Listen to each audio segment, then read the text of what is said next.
Welcome to online classes.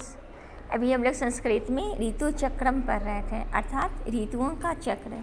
इसमें अभी तक हम लोग पढ़े हैं कि हमारे देश में बहुत सारी ऋतुएं हैं और उन सब ऋतुओं में बसंत ऋतु को ऋतुओं का राजा कहा जाता है। इस ऋतु में सुगंधित हवा बहती हैं, पेड़ पौधे हरे भरे हो जाते हैं, फूल कलियाँ, सभी पेड़ों में फूल और कलियाँ खिल उठती हैं, सभी प्राणियों को का जीवन भी उत्साहपूर्वक हो जाता है, खुशियों से भर जाता है। अब आगे, बसंत ऋतवे अनंतरम अयम ग्रीष्म ऋतु आयाति। बसंत ऋतु के बाद ग्रीष्म ऋतु अर्थात गर्मी की ऋतु आती है।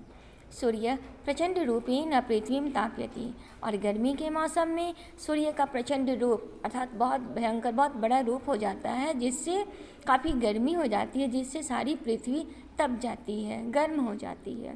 तापेन पृथ्वी उर्वरा शक्ति प्राप्नोति, और पृथ्वी के तपने से, पृथ्वी के गर्म होने से उसकी उर्वरा शक्ति भी प्राप्त होती है।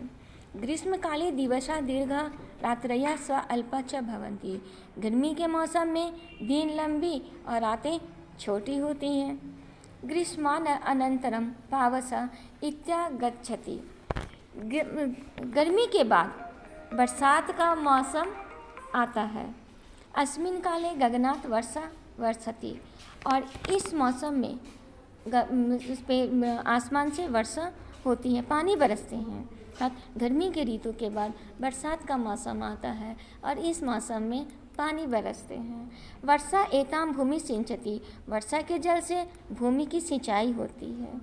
सिंचनेन भूमि सच श्यामलाम भवती, और इसी बारिश से जब भूमि की सिंचाई होती है, भूमि भीग जाती है, तो उस भूमि से हरे भरे पेड़ पौधे निकल आते हैं। सारे पौधे जो सूखे हुए भी रहते हैं वो हरे हो जाते हैं।